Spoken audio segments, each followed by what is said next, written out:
I want to congratulate you as I begin this evening on your.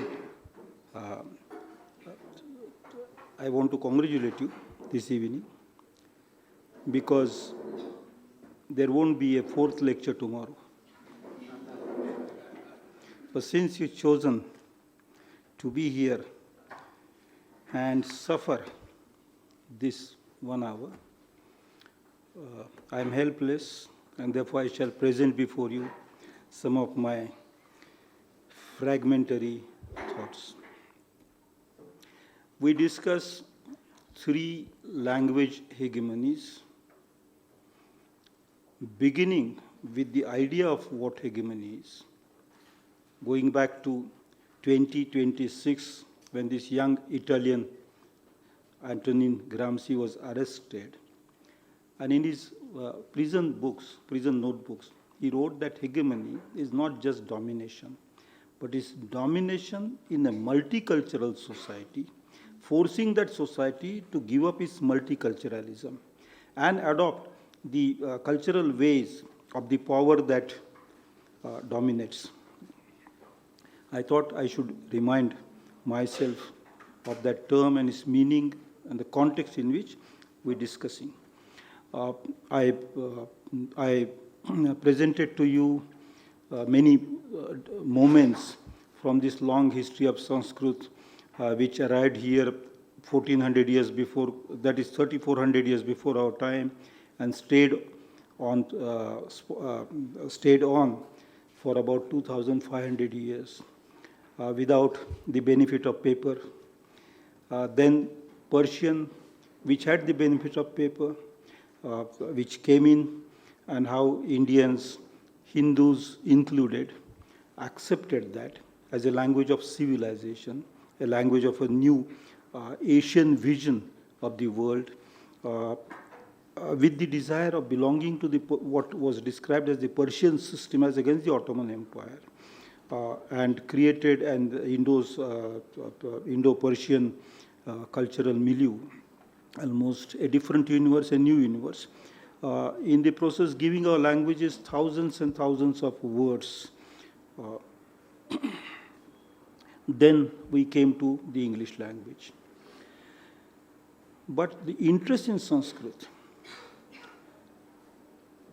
which had almost disappeared after the 11th century and almost entirely forgotten after the 17th century, apart from in the minds of a very small section of the society, which was dependent on rituals and livelihoods related to the Sanskrit language. The interest was reawakened once again with an English judge who came here and set up the Asiatic Society in Calcutta. Sir William Jones, when he gave that second anniversary lecture, began it with the intention of highlighting how Greek, Latin, Persian, Sanskrit were all related. But he prefaced that lecture with a very strange kind of statement. I find that statement rather strange because he had studied Persian when he was in England. Before arriving in India, he had already studied Persian. He had some command of the Sanskrit language. He was not a Pandit. He still had to depend on other Pandits in his work. And he certainly had studied Latin and some amount of the Greek language. When he opened this statement in 1787, he said that our task tonight, and I'm quoting him, our task tonight is to go as far back as possible in India's long past, before the 11th century. In that sentence, he had opened up that long past, taking the minds of the people present in Calcutta of his time and also the minds of the Europeans who were willing to listen to read his writings and listen to him, opening their minds to this lost territory of ancient Sanskrit. Because there wasn't enough historiography, not enough histories for people to know when it came, how it was connected with other languages. This is the end of the 18th century. But he also closed people's minds towards the Persian language. From 11th century on, till the end of the 18th century, as Sir William Jones said that fatal evening, nothing good had happened.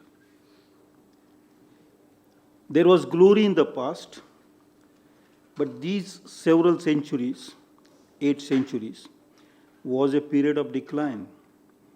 That was the implication.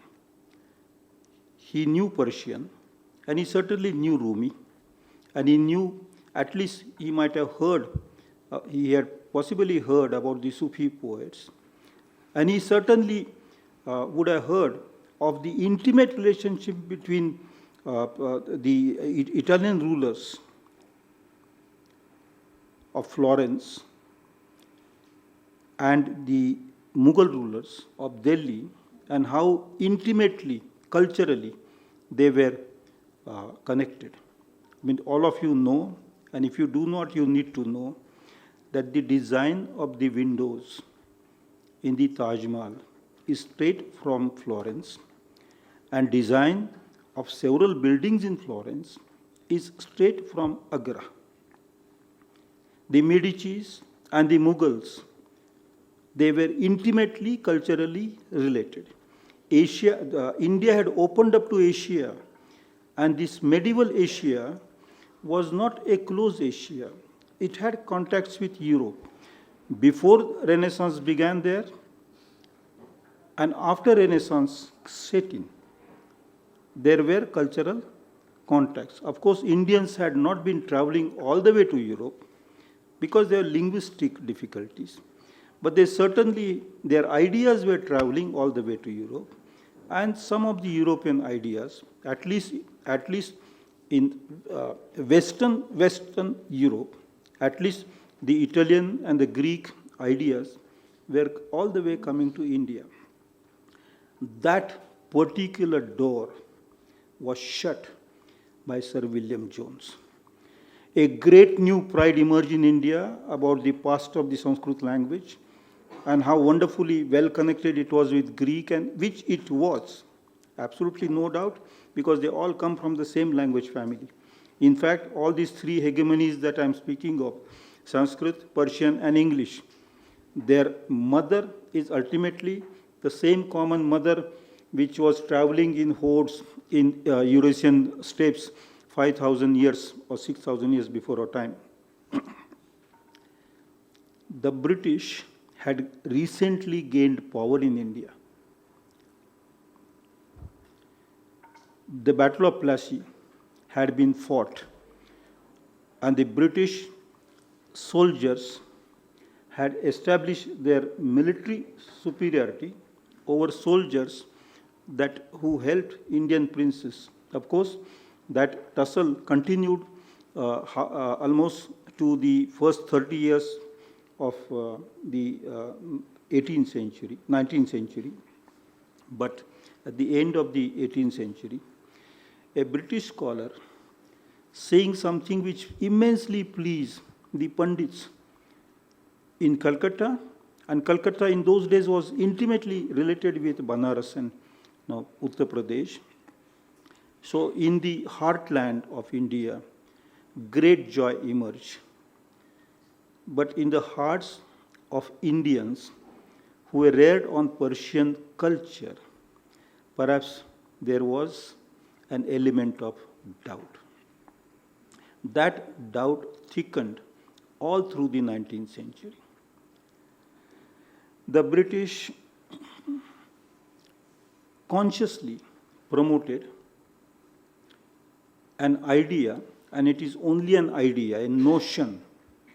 It's not a scientific idea, scientific ideas as hypothesis. It was a notion, an abstract notion, a baseless notion, as baseless as notions related to ghosts and witches and goblins are. This baseless notion was the Asiatic despot. Aurangzeb wrote, Dryden wrote about Aurangzeb, and the British, the French, and the Germans believed that the Asiatic despots are more despotic than the European princes and kings.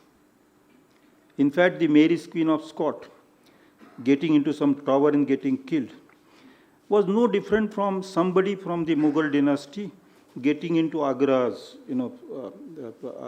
fort and getting killed. It was not as if the Asian kings were more despotic than the European kings. It was not as if Louis XIV of France was kinder than any of the Shah Jahan or Aurangzeb or whoever was here at that time. But that concept that in Asia things are not okay, that came into circulation. And it came into circulation in British administration, and the administration sent here by the company. We gulped it, lock, stock, barrel. When in 1837 Persian was banned, it was removed through official order, there is no record of any protest in India. I mean, recently, if there was a rumor about Hindi being imposed on Kannada or Tamil, you know how many people write, pamphlets and protests. Persian was put to death as if it was the wish of the Persian language to die here. But it did not literally die. It continued, and I mentioned Iqbal, coming right to the 20th century, and how we feel absolutely touched when we hear his lines like Sare Jahan se acha Hindustan Hamara. Whether it's Iqbal, whether it's Premchand, whether it's Tagore, they all knew that Persian had brought so much to us. But the British stereotype of Asiatic despot, the Asiatic despot, particularly kind of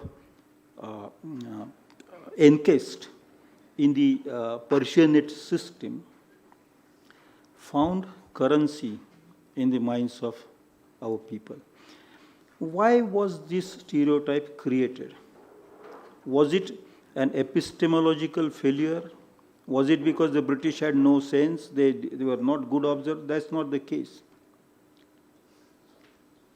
The need was that if they had to rule this, South Asia, this country, when I say this country, the shape of this country was different in the first half of the 20th century, much different in the 19th century, much different in the 18th century, but I'm using the term country as a convenient category.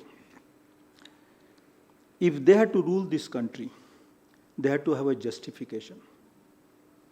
And the justification provided by them was, look, you were very civilized at one time, but now that civilization has fallen into bad days.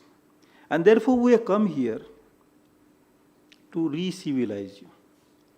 The civilizational mission of the British remained, it continued from the very beginning to the end of that rule as the only justification that they had for ruling India.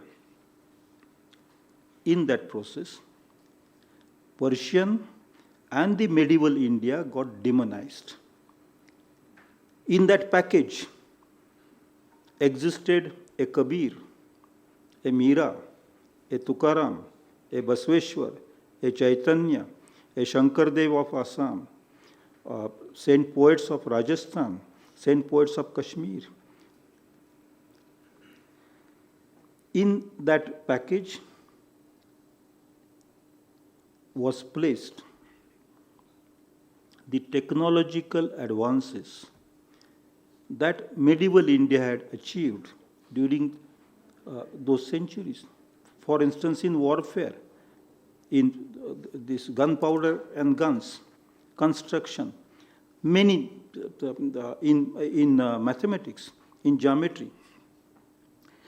Ancient past eulogize, medieval past demonize. We arrived into the regime of the realm of the hegemony of English. The Persians had ruled the hearts of Indians by connecting with India. The British chose to rule India through fear, and therefore they deliberately decided to stay away from the Indian society. They were not here in very large numbers anytime. The highest number, the presence of English, Edmund Burke said once, he had a very weird sense of humor. He said, in India you never see a grey-haired English. Only young people were sent here, and young men were sent here. There is a famous case, perhaps you heard of Fanny Epstein. Fanny Epstein is an extraordinary case which we should know about. This girl was tired of her parents, so she escaped home in London, went to Italy, and taking permit for visiting India, she came to India. She landed in Bombay, and she rented premises in Kamatipura in Bombay. Kamatipura is the red light area of Bombay. The English governor had no problem for her getting into that profession in Bombay, because they used to arrange for women, English women or Indian women, for English soldiers in that area. But she opened her doors of her entertainment house for Indians as well. And immediately a law was enacted in London disallowing any British woman, unless accompanied by a husband, to travel to India. If you have read E.M. Foster's Passage to India, the very first sentence in that novel, Foster was at Devas in Madhya Pradesh, and he had observed the relationships between Indians and the British. This first sentence is, the city and the cantonment are connected by a bridge, implying that the cantonment and the city were distanced by this bridge. The British built cantonments. The Persians had not created a cantonment culture. The Sanskrit speakers had created a fear of pollution, and through that fear they had created a vertical social order of less polluted, more polluted, unpolluted, and they even provided justification that if you are polluted in this life, in next life you will get moksha. Therefore pay what you owe to us in this life. The Varna system came in. The British created an urban structure, urban design, in which the cantonment was meant only for them. Indians were not allowed to. Even in Bangalore, at one time, clubs were actually reserved only for English. This is prior to independence. And some of those continued that practice even afterwards. The keeping Indians and the English people away use of law included in that, and a use of power included in that, meant that the hegemony of the British had to rest not on cultural forms, but on the power of their arms, the fear of punishment. Therefore, they brought lots of laws here. Many Indians initially defended the English order and law and order, because there was a lot of chaos here, no doubt. But was all that described as chaos necessarily chaos is a subject for research?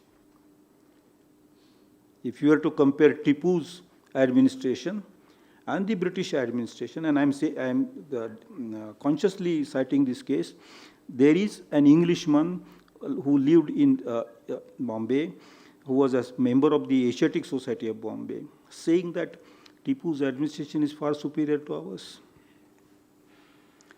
I'm not saying that every princely administration was superior to the British administration. That's not the point I'm making. The point I'm making is that saying that we're giving you civilization, we're bringing you law and order. Indians, being lovers of literature and poetry, admired English poetry and literature, as and when it came here. There always used to be a time lag. For instance, if Wordsworth and Coleridge became popular in England in 1820s, 20 years after they produced their main books, they became popular in India in 1870s. 30, 40, 50 years time lag was T.S. Eliot. I started the first lecture mentioning T.S. Eliot's publication of The Westland in 1922. It reached India in 1950s. Time lag was there. Still, Indians were thirsty for that poetry, lofty literature, Shakespeare, Wordsworth, Shelley, and because we love literature and languages, we love imagination. The British, in order to rule India, constantly kept saying that we are bringing to you not imagination, but reason, logic, science. There were many acts they passed.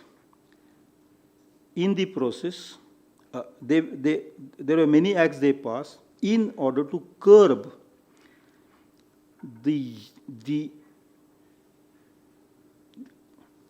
humanity, the humanness of citizens, of praja. We were never called citizens, we were called subjects. For instance, the 1861 Criminal Tribes Act. It reduced at one stroke 191 communities into born criminals. 1861 CTA, Criminal Tribes Act. It had listed people who were making coins, who were in metallurgy, who were wandering, traders like Banjaras and so on. Some of them were singing songs like Baul Singers of Bengal. Some were entertainers like the rope walkers, kaikadis, and so on. All of them. And wandering people, nomads. India always had waves of nomads coming into this country and finding a place. The British turned all nomads in this country into officially declared criminal tribes. That notification was withdrawn after independence in 1952 by Nehru's government, and they became the denotified communities. Curtailing citizenship was a constant feature in the entire British rule.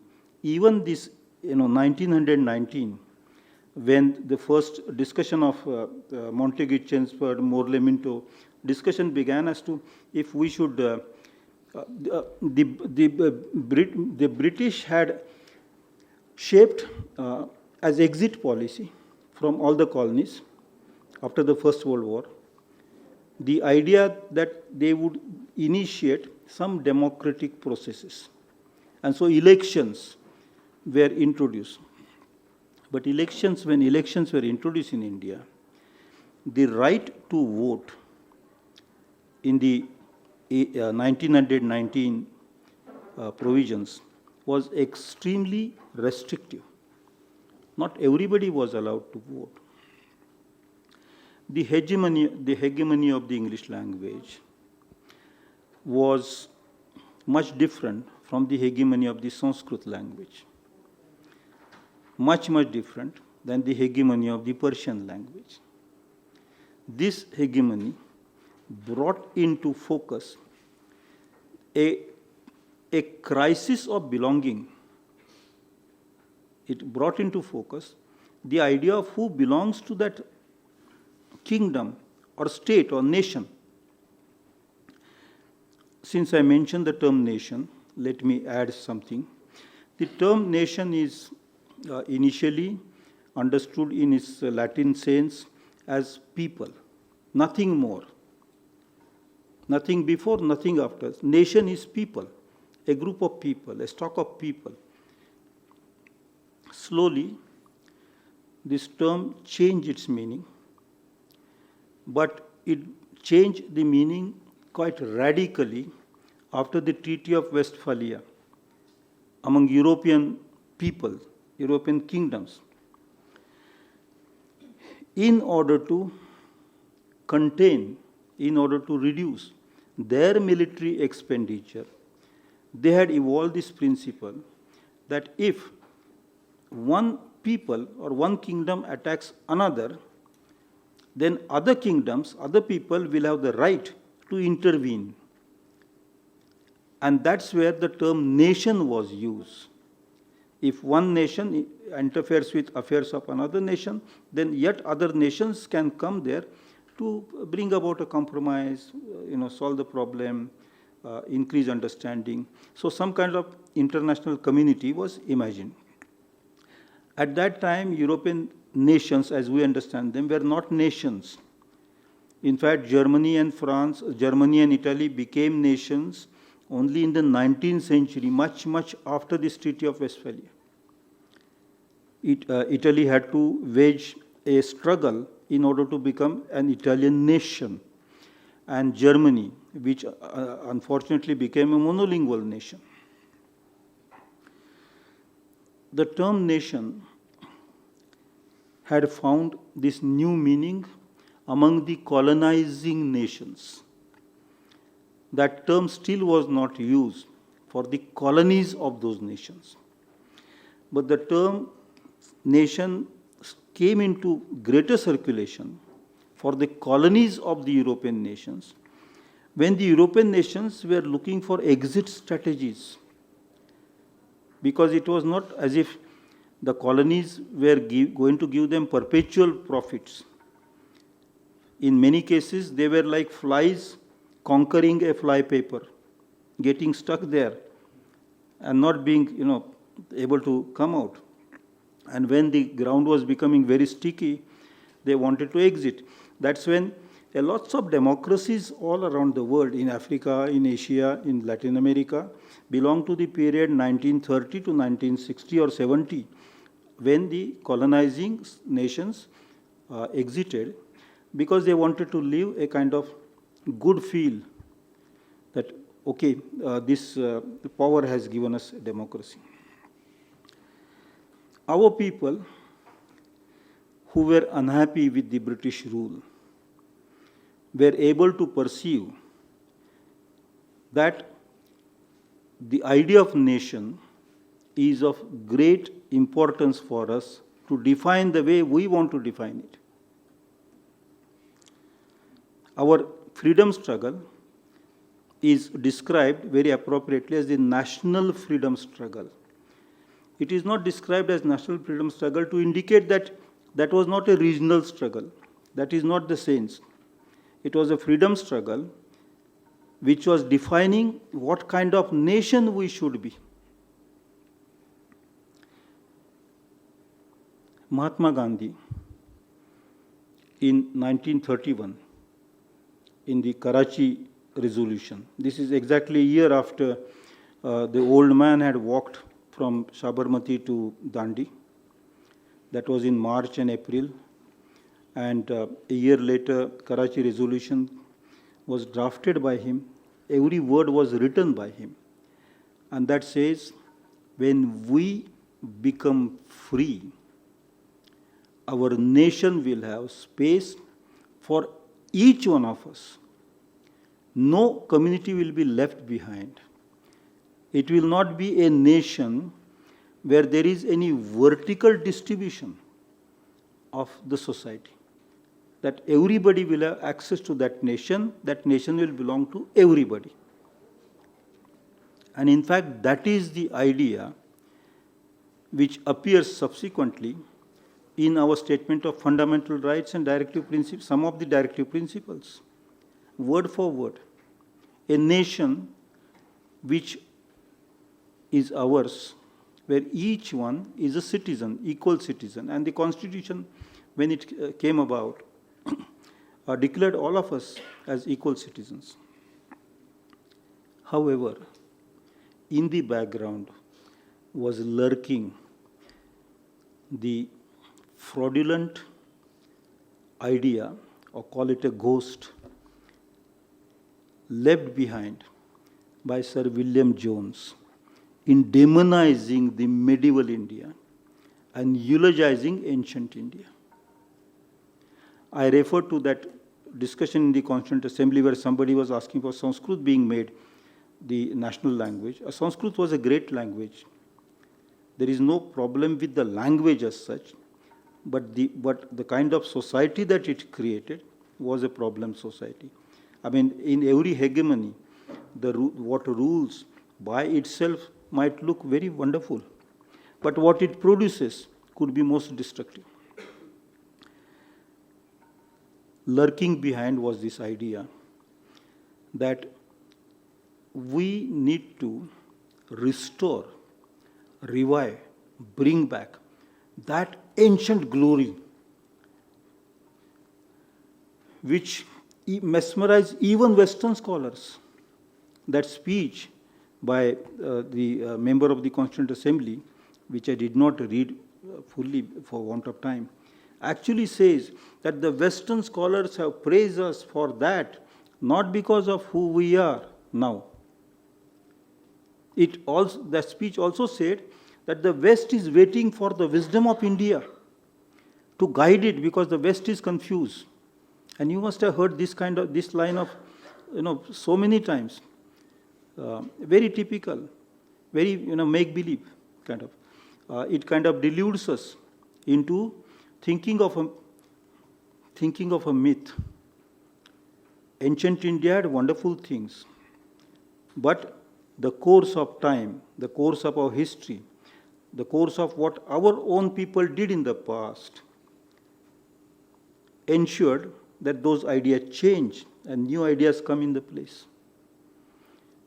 When we praise that past beyond a certain limit, in a subjective manner, out of proportion, then as a flip, the other side of that argument is that we are actually cursing our ancestors for being foolish, for having lost that tradition.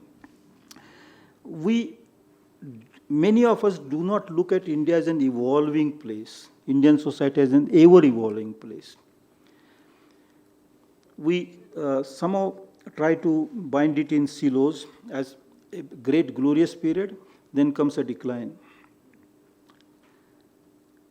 That was lurking behind, and that had faded into the Arya Samaj's idea of nation, which wanted the nation to be utmost faithful to the Vedas alone. And everything in the Vedas. The Vedas are magnificent. They're sublime. Whenever I have a chance to look at any of those, and Upanishads in particular, but the Arya Samajas did not accept Upanishads, they accepted only Vedas. But it is also true that compilation, that corpus had resulted into a social hierarchy. Gandhi used the English language for his education, if not for his writings, at least for his public contact. Gandhi must have written thousands of letters using the English language. And Gandhi had said that If I want the end of this English regime, it is not by sending the English people back. I don't hate them. I love them. In 1909, Hind Swaraj, which is a kind of a dialogue, discussion, it is almost an imagined discussion between a Brahmo Samaj and Arya Samaj, a tolerant group and an intolerant group. In Hind Swaraj, these two, one says, we want the British out. How will you send them out? We'll use weapons. But then they will use weapons. No, we'll use more weapons. They'll use harsher weapons. Supposing you manage to send them out, what will you do? We'll rule India like, we'll establish a government as they have a government here. So, the character called editor, Hind Swaraj, says, but if you want to set up a regime which is like the British regime, you want to set up a government like the British government here, why are you sending them away? They are doing the job. Then he says, but then what is the point in sending the British? So the answer Gandhi gives is, to be yourself is not to hate that man and drive him out, but actually to be yourself. That's selfhood. The selfhood of Indian nation was the idea that Ambedkar and Gandhi together brought into. Gandhi was not a member of the Constituent Assembly, but Gandhi's thought had a tremendous impact on the people of that time, and therefore I am saying their ideas, they come together in India's constitution. Selfhood, swa. Please think of the term para, the other. The other in the Indian traditions, plural, is not to be hated. In fact, I use the term tradition. What is the Sanskrit or Bangla or Marathi term for tradition? It is parampara. Param is ultimate, maximum, extreme. Para. Your tradition, is to imbibe others. India's nationhood was an idea that the Constitution brought to us, where the society will be equal, not economically equal immediately, though that is an objective, one of the objectives, but socially equal. And if somebody is socially weak, we will give some extra support so that all of us come at equal level. That was the vision. The hegemony we had inherited has kept disturbing that idea. And today, our nation is torn between these two. One idea says, Sanskrit is the mother of all languages, which is not a scientific view. Sanskrit is a great language, and I just love it. Hundreds and hundreds of Sanskrit poems keep me charmed. I love the Sanskrit language. I love Shudraka, the dramatist. I love Kalidas, not so much, but Bhavabhuti I love more. Uttaram Charitra, it's fantastic. The Mahabharata, it occupies my entire life from my early childhood till now. Mahabharata haunts me, it keeps me enthralled. I'm not against the Sanskrit language, but the kind of nation that we imagined perhaps was an attempt to escape that hegemony. Persian, which was forced to close is brought back to life in our idea of the constitution. I said Gandhi used English, but Gandhi did not lose his selfhood. His idea of selfhood was Gandhi and Tagore, in my opinion, and Aurobindo Ghosh, these three great sons of India. They are the last generation of the Bhakti poets, in my opinion. Gandhi, of course, spoke of Ishwar Allah, Tere Naam, whether Islam and Hinduism, they are all same. Aurobindo translated many Bhakti poets, and he was a poet himself. And he did not preach spiritual elevation of any particular religion, but of humankind. Tagore translated your Kabir, 100 poems of Kabir. The last generation of Bhakti poets, their teaching got crystallized in our constitution. That nation we are. But the threat is that we might go back to Sanskrit is the ultimate, Vedas ultimate. Everything in the Vedas is fine. Therefore, if women are suppressed, if women are asked only to produce children, that is fine. Islam which came was destructive, monstrous. Every Muslim or Christian has to be suspected as not being a loyal citizen. Those ideas are floating around us. In this atmosphere, our nation is waiting for a tomorrow with abated breath. We just don't know what's lying ahead of us. And therefore, let me add that just as in the past, when Sanskrit hegemony spread here, many of other languages which existed prior to Sanskrit and existed alongside of Sanskrit continued their existence, continued their link with nature, with society, intellectual activity. Just as when Persian was here, our other languages got a greater life, strength. They blossomed as literary languages. Just as when English, despite its very powerful literature, was here, many or most of our other languages continued their journey. Perhaps in that multilingual existence of India, through all these three hegemonies, not once, not twice,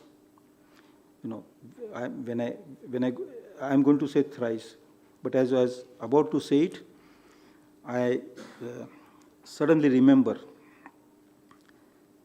when Macbeth kills the king,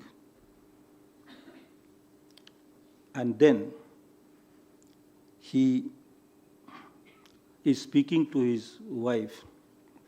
Suddenly, the church bell, midnight church bell rings once and twice and thrice.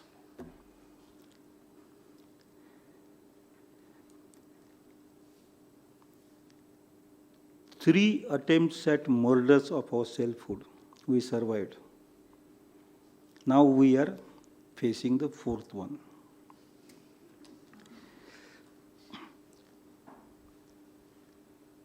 If India, the term essential is very dangerous. But India as it is, a multilingual India which had, when people migrated, Homo sapiens set up villages, village structure, created many languages, many terrains, many ways, many foods, many days. Those Indians, the Indians who have not gone to power positions, those who did not become Brahmins during the Vedic times, those who did not become Rajas during the Persian era, those who did not become, let's say, lords and elites of the English Darbar here, those Indians, millions of Indians, crores of Indians, multilingual Indians, they have saved India, kept it India's self, because the Sanskrit could not uproot all other languages despite its long rule for 2,500 years, and its majesty. Other languages survived. They must be having some strength. But to think of that, why they survived. Why did the Prakrit survive when Sanskrit was there? Why did Bangla, Gujarati, and Punjabi survive while Persian, such charming language, was around?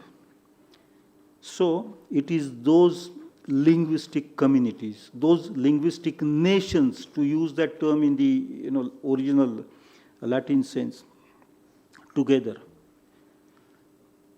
I think the selfhood of India, if at all it lies in anything, if at all, it is not in our religious philosophies. They are splendid. There are many. The selfhood of India lies in our many tongues, our multilingual people. Now you will say, this man is fond of languages and therefore he is trying to shop for his... No, that's not the case. Think scientifically. Or let me think scientifically in your presence. A language is not just a set of words or a bunch of sentences. A language is an entire worldview. Now, what is a worldview? Let me add. I just don't know if my consciousness is there or not. There are many philosophies debating the existence of consciousness. And if you read those philosophies, you will start wondering if what you call is your consciousness exists. But let me believe for a moment that it is there. And I just don't know what the world around me, the phenomenal world, is. But one thing I know is, for sure, that the only bridge connecting the phenomenal world and my consciousness is language. There is no other bridge. And it is that bridge, like the bridge connecting cantonment and the city during the British times, that bridge allows us to define what space is and what time is. And every language has a unique way of defining what space is and what time is. And therefore we say that every language has a unique worldview. So to return to my argument, so many other languages that India had kept India going, in addition to India's having accepted the Sanskrit inspired worldviews. There are other worldviews. Just as there is a Rama's worldview, there is also a worldview of a woman whose nose was cut. It is not as if she didn't have a sense of time or space, as if she didn't have a sense of God. She had a worldview. So many languages that India had kept India going, in addition to absorbing Sanskrit. Earlier I said the term Swa is not opposed to the term Para in India. Swa is another form of Para. And therefore Parampara, you belong to Parampara, you bring your Swa to Parampara. The farther than the farthest is Parampara. Indians' selfhood survived because of so many languages during Sanskrit time, during Persian time, during the British time. Gandhi understood that. Tagore understood that. And Ambedkar understood that. And that view came into our constitution, making us a nation. Now, over the last several decades, we are moving away from this swatva. To talk about it numerically, of 1961 census showing 1652 mother tongues, 2011 census was showing only 1389. 250 unique worldviews were wiped out. And that's bad. But that's happening all over the world.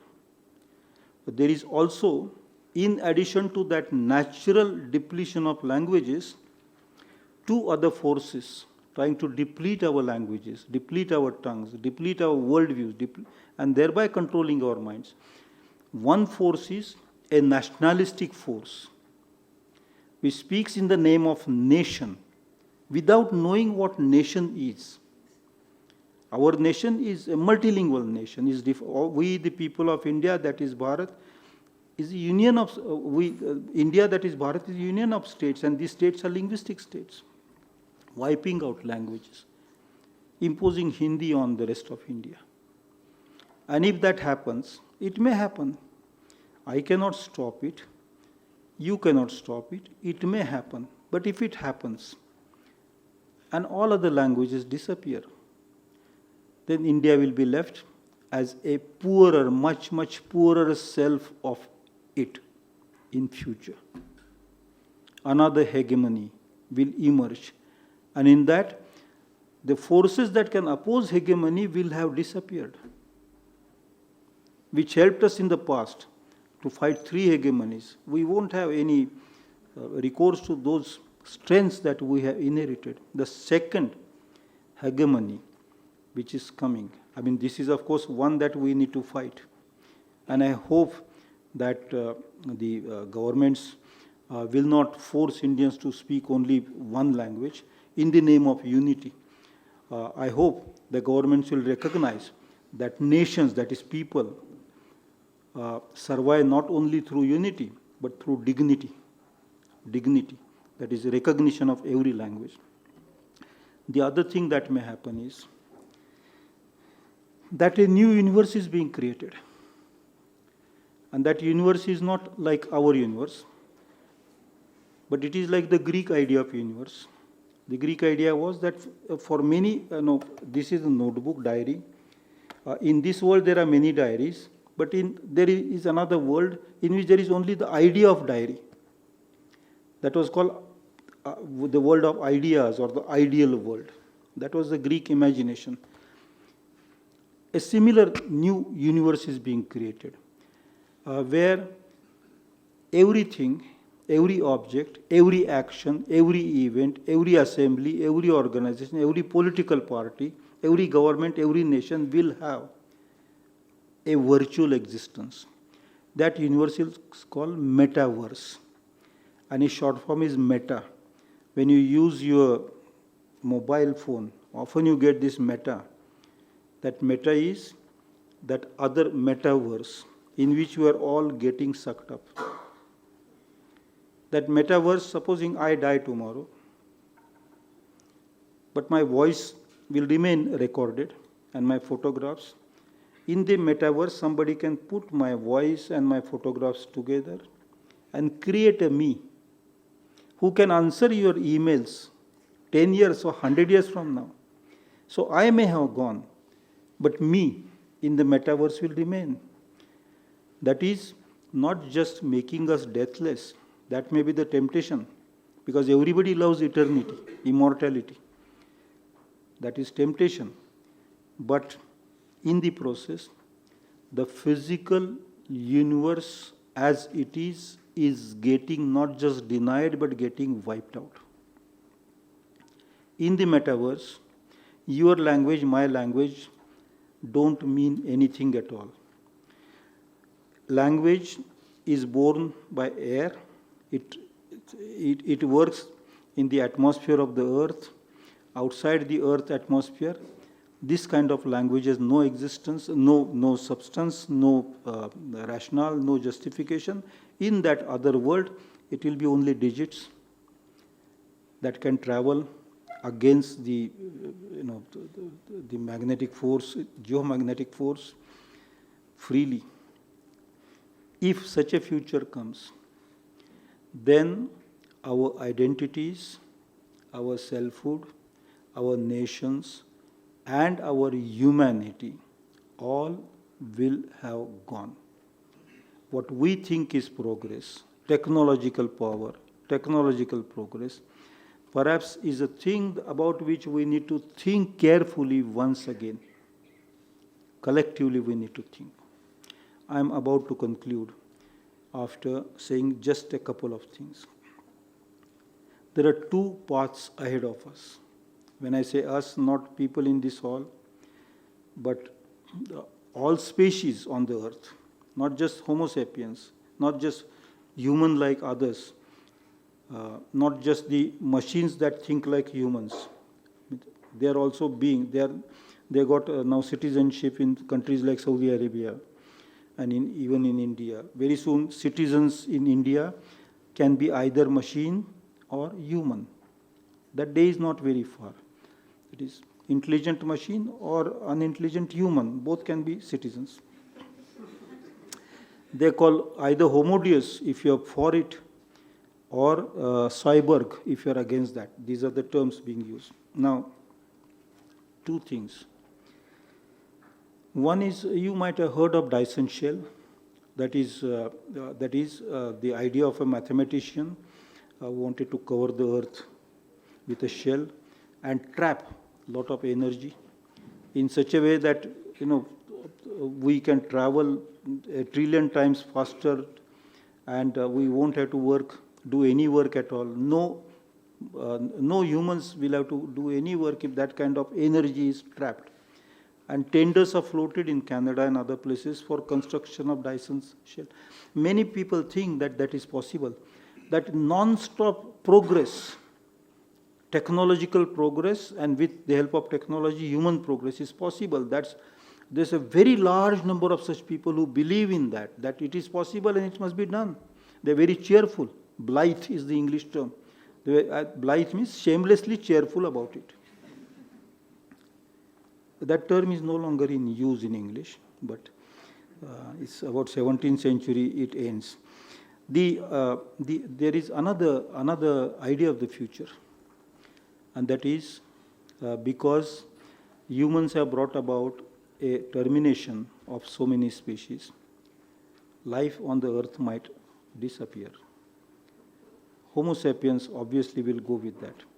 The earth will be left as a charred planet with our climate crisis, with our devastation of resources. This may happen. Two futures are waiting for us, and within that, if we do not choose our idea of selfhood and just get dragged along with whatever flows are there, mindlessly, I'm saying selflessly in the wrong sense, without having an idea of selfhood, if we go.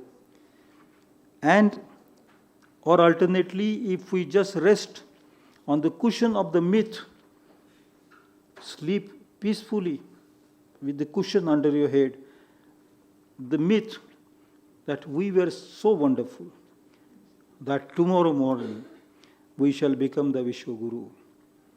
My friends, we not thought, if that is the case, we not thought enough about who we have been, who we are, and what we want to be.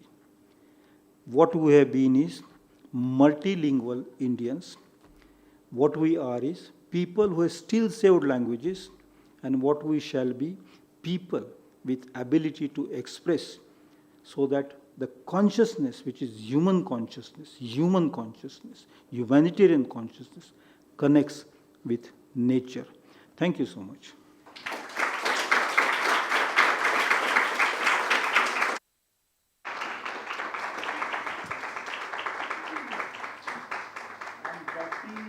Only resistance against hegemony in future. Thank you.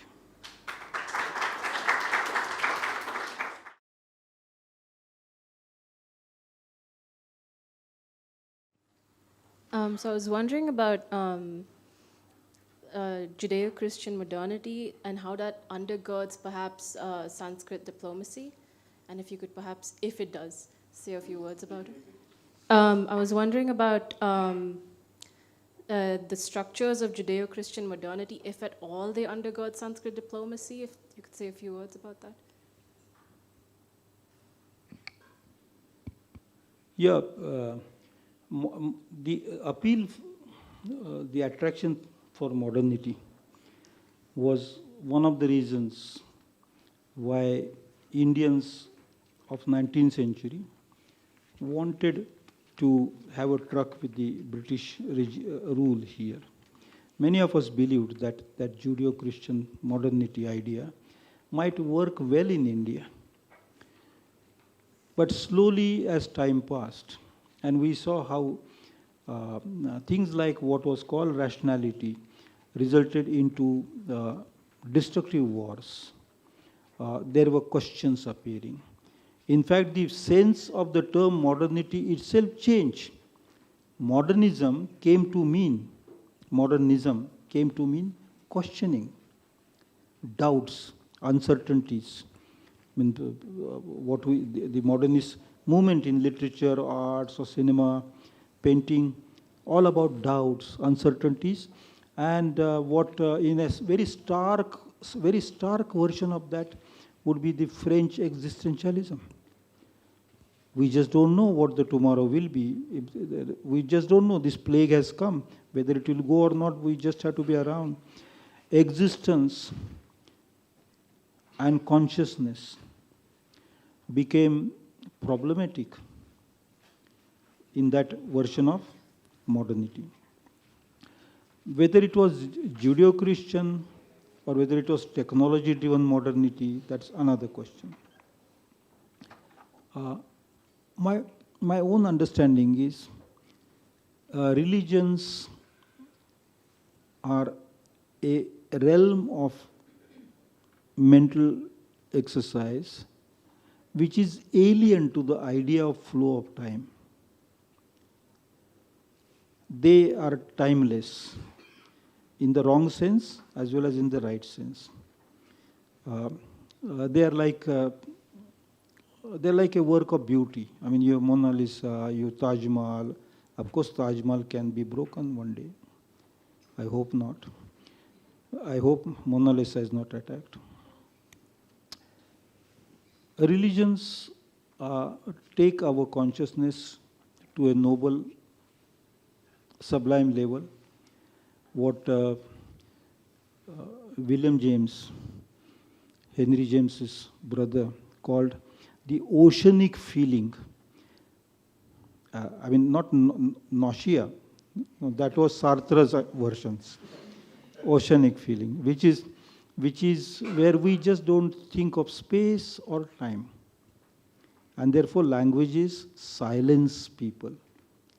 Languages get people out of language. So religions get people out of language. Religions operate in silence. Humans operate in language. Modernity is a question of evolution of ideas, and those ideas don't belong to a particular. There can be a religion in the background as sociological context, historical context. But modernity is an assemblage of ideas from all over the world.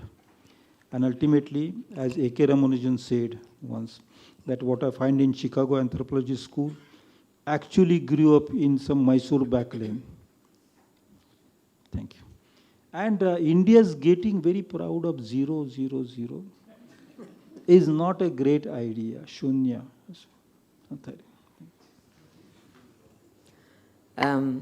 Thank you, Professor Devi. It's been quite a meandering, rich journey through these 3 days.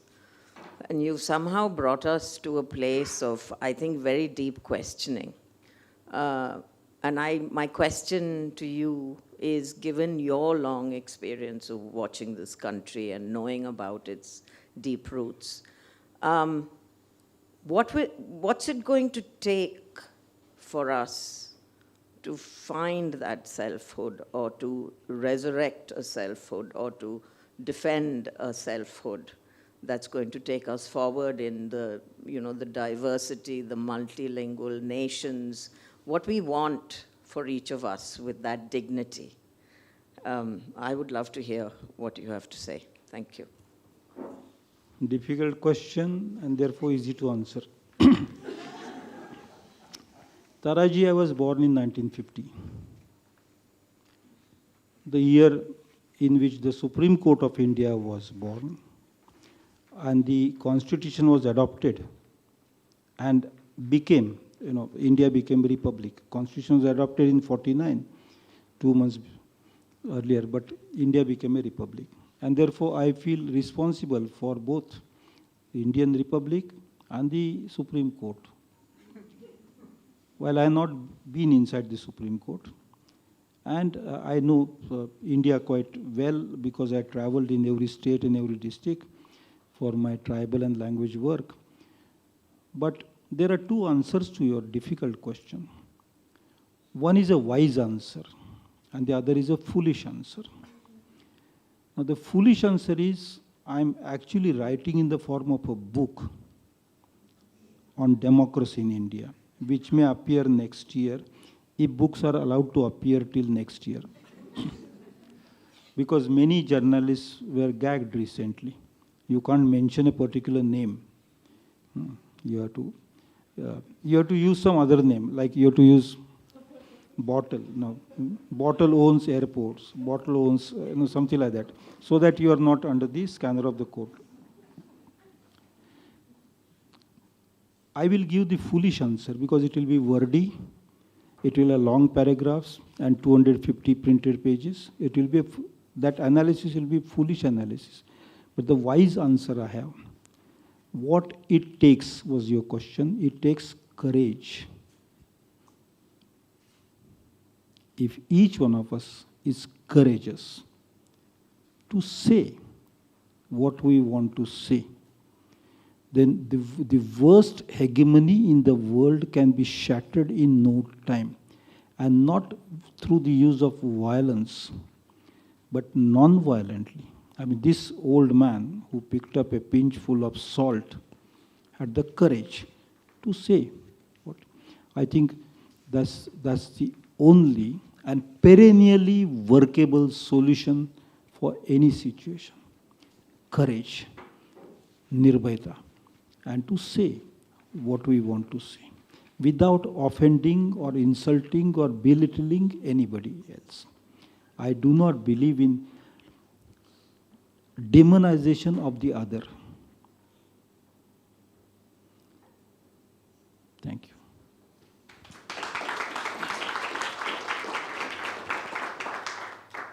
But my writing the book is easier than being courageous.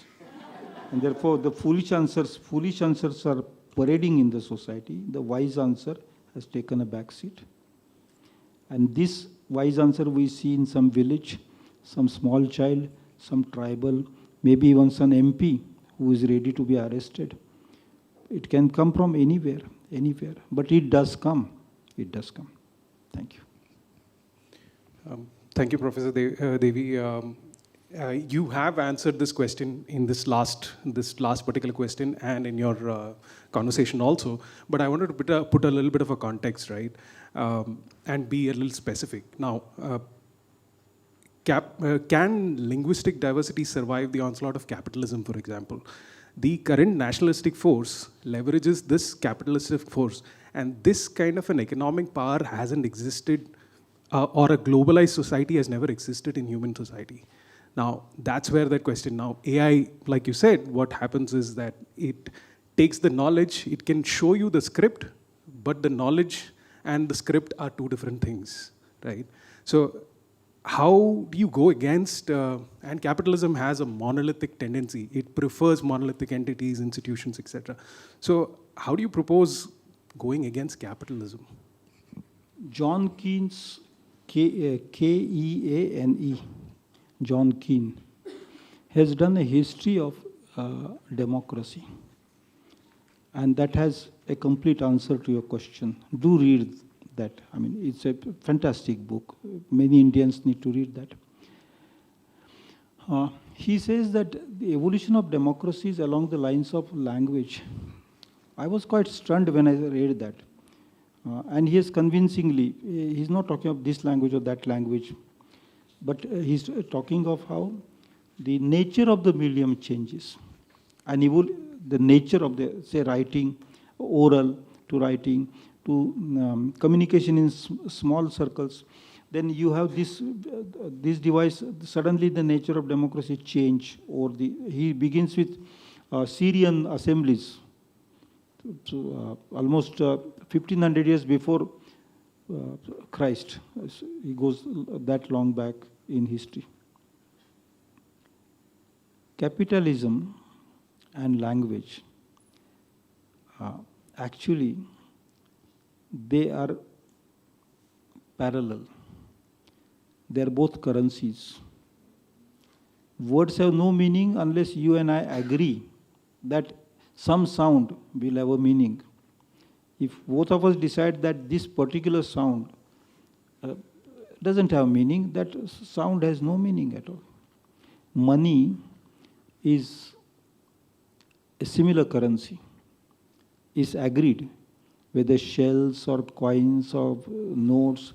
Now when notes were hidden for some time, demonetization, now we have those cards and stuff like that.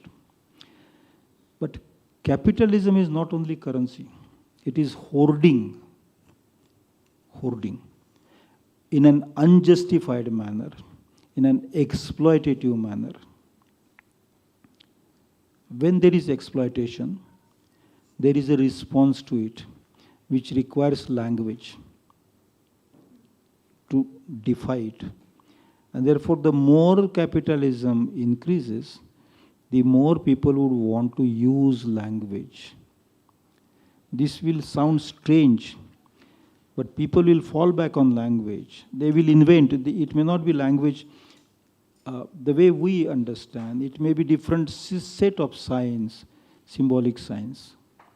But humans won't give up. The Homo sapiens have taken close to 70,000 years to learn languages. And they spent nearly 20 lakh years to get the ability to make sounds and make them meaningful. That is the physiological being of the, inside the physiology, language has taken 20 lakh years. Outside your mouth, language as a social system has taken 70,000 years. Humans are not going to give it up so easily. It is only if humans decide that this universe does not matter. We just want to liquidate it. And we want to create an imaginary universe which is without a birth and without a death. A virtual universe, a metaverse. Then language will be in difficulty. But language enjoys fights, tussles, anger, emotion. Language feels a kind of celebration when there is occasion to shout, cry, get angry, whisper, even spread gossip, and so on. Thank you. So capitalism is not the enemy of language. It is the human illusion that one day we can become immortal. That is the ultimate enemy of language. If humans accept that we are mortal animal, languages will survive. Hi, sir. I think you are eventually answering what I am going to ask you. So you've written about, the increase of use of images. I'm sorry, my apologies. Yes. No, I written about something you said. I apologize for writing that. That's what I'm... The use of images, the increasing use of images for communication, how that centers around the one neurocenter, human brain, etc. So the development of the human brain. In that similar vein, I know and understand that the linguistic brain, the linguistic part of the brain, also evolves with the use of multiple languages. So if, for example, any one of us can also experience this, that if we are fluently speaking one language, we will suddenly experience our fluency bouncing off into other languages. And that is the sort of thing that actually enables all of us as human beings to become multilingual people, to have even illiterate, not properly educated migrants who will travel great distances and still be able to retain their mother tongues along with learning the language of the land that they travel to.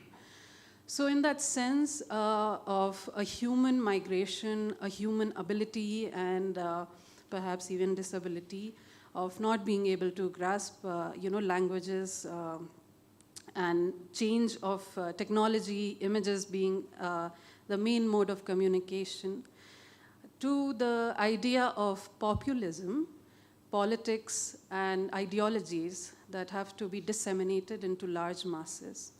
How strongly do you believe, and you said something in the last question, so now how strongly do you believe for language to retain itself as a central thing for identity? Is it possible that it shifts its importance in the sense of our identities and our selfhood, whatever we imagine this as? Thank you so much. I'll try to give a short answer. In many areas of the world, the society, people who have been there for a very long time, have been monolingual. For instance, say a community like in Maharashtra's Buldhana district, which speaks Nehali. Nehali. It's not connected with any language family, known language family. It's a language isolate. There are language isolates, say, even in Andaman. Those people can tend to be monolingual. If languages are placed in some language family, those people can be bilingual or trilingual also. There are some societies which are inherently multilingual. So it's not all across. The human brain is the same in terms of evolutionary biology all over the world, I understand. But cultural forces have changed the abilities of the same brain in different ways at different places. Indians have been, by and large, multilingual people. Not just one or two or three. They can. And the more illiterate they are, more languages they speak. Because they also have to speak the language of the learned people, the people in the cities, people in the shops and so on. In India, rarely people learn languages by learning them. They, pick up languages.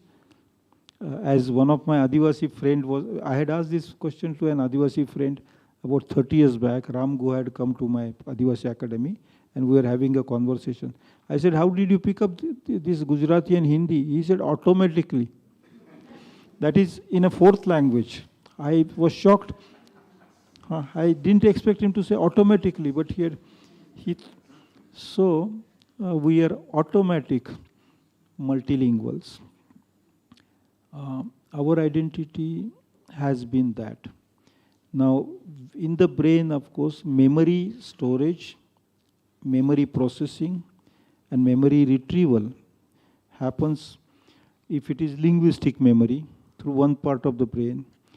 The image is stored and retrieved, happens in another part of the brain. Image allows us to define our space.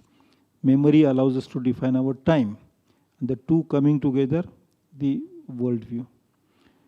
Any of these, either of these getting impacted adversely, will impact the worldview. And to that extent, language behavior of the people. It is very difficult to predict how this will happen, when this will happen. I don't know. But I only have those fears, that apprehension. However, I have come across cases where people have forgotten language ability, but recovered it after some time. And I hope the human brain has more to offer to us in that direction, and that we, suffering from amnesia, we have a lot of cultural amnesia at the moment in this country, about the medieval times, as I explained, but many other things.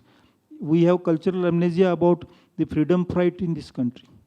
Many Indians believe that Gandhi was a bad fellow and Nehru gave away Pakistan or some such things. It's complete loss of memory for us. I hope that memory will return. In the Gita, there's a fantastic verse. and it reads why people lose memory. It says, Krodhat bhavati sammoha sammoha smruti vibrama, smruti bhramshat buddhinash. If you are angry, it leads you to loss of memory. And if you lose your memory, then your buddhi does not work. The mind does not function. Perhaps our societies are at the moment very angry with themselves for things I don't know. And perhaps we are forgetting far too much about our own cultural memory. By which I don't mean bring Sanskrit back. That's not the point. But recent things, like soldiers who died for our country, thinkers who thought for us, we've forgotten their thoughts. These questions will keep bothering us, but the beauty is that they bother us. If there is no question in the mind, and if all questions are answered in my mind, then that is as good as intellectual and cultural death.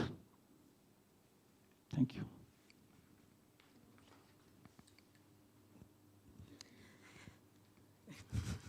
Hello.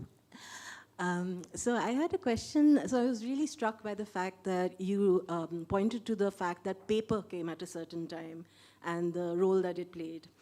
And I was wondering, kind of, I guess, on a slightly meta level, why is it that we don't really have many cultural materialist histories of India? There's kind of historical materialism, but looking at objects, looking at practices, I mean, one obvious answer is the lack of archives from below.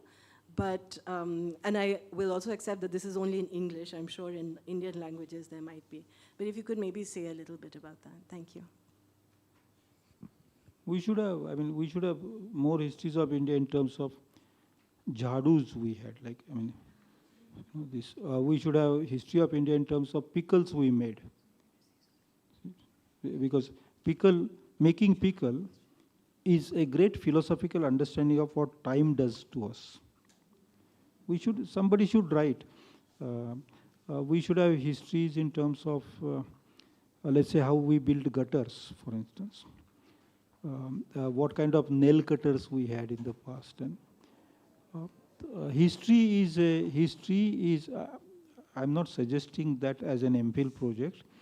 So otherwise I'll get a, sir, please tell me about nail cutters used by, I know nothing. I'm saying history is an idea. Like this 4G, 5G, 6G, 8G, history is a virtual track. The field called history has no end. One can write 1 million histories of almost anything. But which history will take us to the heart of the matter is the question. And when history began as a method, material evidence was its primary method. Slowly archaeologists stole it. And so history had to depend more on imagined things rather than conjectures, logical consistency, eyewitnesses and all that, testimonies. History should return to material evidence. I actually believe that society should return to material life rather than virtual life. Because I quite often suspect that in our families there are real brothers and sisters and mothers and fathers and children. But now they are in existence only in virtual space. When my grandson or my daughter or my wife or my mother or my grandfather have birthdays, unless I send that little, 5 thumbs, 10 lotuses, the birthday doesn't become a birthday. The fellow is, my grandfather who is 130-year-old, sitting there, thinking of his last breath, next to me 2 feet away. But I'm sending this WhatsApp message. We must return to, as they say in Indian languages, real reality. Thank you. I know there will probably be many more questions, but in the interest of time, we will have to wrap it up. Professor Devi will be here, so you can find him and ask your question.